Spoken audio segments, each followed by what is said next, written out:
Hey, what's going on, guys? Welcome back to this week's video. This week we're going to be talking about visas. So for those of you that don't know, a visa is a document or a stamp or something like that that will be put into your passport that will allow you to enter a country for a certain amount of time. So there's three different types of visas. You have visa-free, visa on arrival, and actually having to get a visa from an embassy. So I'm going to talk about all three of these and what you do to get them and what places you need to get them. So the first two are very similar. So the first one is visa free and the second one is visa on arrival. So basically what these mean is visa free obviously means you don't need a visa. So most countries in Europe, Canada, I believe Mexico, you also don't need a visa. There's several countries around the world that you don't need a visa to go to. And then visa on arrival, and I just looked this up, you can go to 185 countries. Of course, this for a U.S. passport. This video only refers to U.S. passports and not other nationalities or other passports. But if you have a U.S. passport, you go to 185 countries, visa-free or visa on arrival. And with those, you basically do nothing. Like I said, visa-free, you just get to customs, you show them your passport, they let you in. Visa on arrival, you go to customs, you show them your passport, you fill out a paper, it takes like 10 minutes, and then you give it back to them.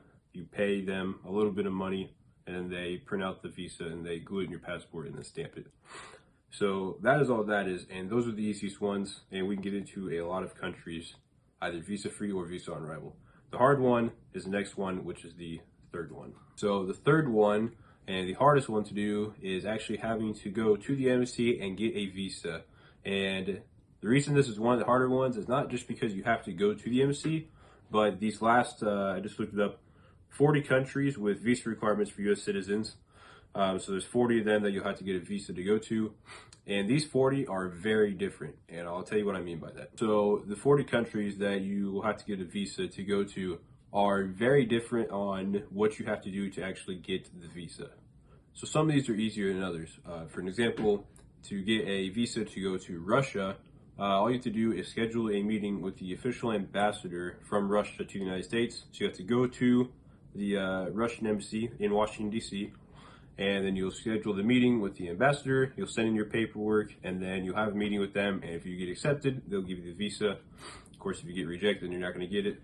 But if you get accepted, they'll print out the visa, they'll glue it in your passport, and they'll stamp it right then, and there you go. That's all you have to do for that one.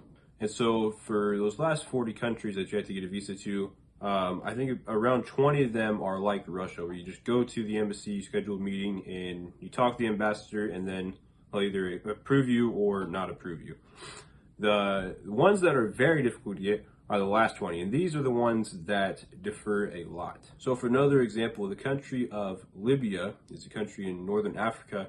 They do not issue tourist visas to anyone of any nationality at all. So the only way to get in as a tourist is to get a business visa. And this will include going to the embassy multiple times, posing again as a businessman. So you're gonna have to make some type of fake company. You're gonna wanna have like people inside Libya who can be like your consultants who are basically just there to pick you up and take you around the country.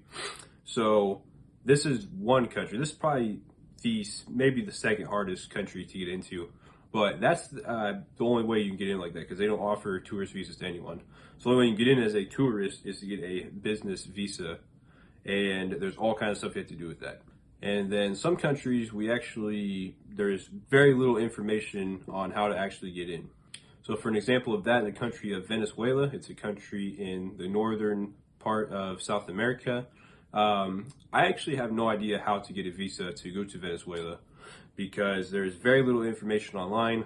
I've heard stories that there's like, one guy you can call and he'll hook you up and he can put in a good word for you or something like that. I actually don't know how to get it because I don't know who that one guy is, and it's very kind of secretive. There's only really a few people who know how to get it, because not very many people go there. At least U.S. citizens go there.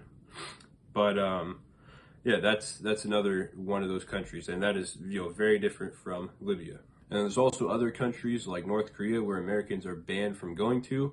And so basically how you want to get into North Korea, if you want to go there, is there's no North Korean embassy in the United States, and there's not a U.S. one in North Korea because we don't have diplomatic relations. So if you want to go to North Korea, you have to go to the Chinese embassy in Shanghai or Beijing and present your American passport and papers to them, and then they can approve you and let you into North Korea. And I know that doesn't make sense. Like, why would a U.S. citizen wanting to go to North Korea have to go to China to get the U.S. visa to go to North Korea? I know that doesn't make sense, but North Korea is not the only country that does this. The country of Iran, and then some countries that are like divided. So you have Iraq, and then the northern part of Iraq, you have a semi-autonomous region called Iraqi Kurdistan. And they also do this if you want to get a visa to go to those countries. So, for example, if you want to go to Iran, since there is no Iranian embassy in the United States, since we don't have diplomatic relations with them, you have to send all your stuff, your passport and your paperwork, to the Pakistan embassy in the U.S., and then they will approve you to go to Iran. So I know that doesn't make sense, but that's just how it works for these, 3 countries that you had to get a visa to go to. Alright guys, so hopefully you found this video helpful. I've been wanting to make this video for a while because visas are some of the most complicated things to do and to get. And I know it's complicated, and I didn't even cover all of those, those last 40 countries or so. I only covered 5 of them. Some are even more different than that. Some you have to get like e-visas, they do electronic ones. A lot of confusing stuff, but that's basically an overview of the first ones, which are visa-free, the second one's visa on arrival, and the third and the hardest and most challenging are actually having to get a visa. So hopefully this was helpful. Don't forget to follow me on Instagram at TravelKib. I post quite a bit of stuff on there. I post some drone shots. I post a lot of stuff that I don't actually post on YouTube. So give me a follow in there, and I'll see you guys next week. All right, guys, real quick. I was just editing this video, and I was actually finished with it, at least with most of it, and I thought about adding this clip. And I just figured I would take the time to mention that all these visa requirements change sometimes quite a bit, depends on the country. So make sure you take all this almost with a grain of salt. This is, accurate, but in the future, countries maybe like Venezuela could be visa-free or visa on arrival, and other countries such as Russia may be visa-free, or there could be other countries that turn into we need to get a visa for it.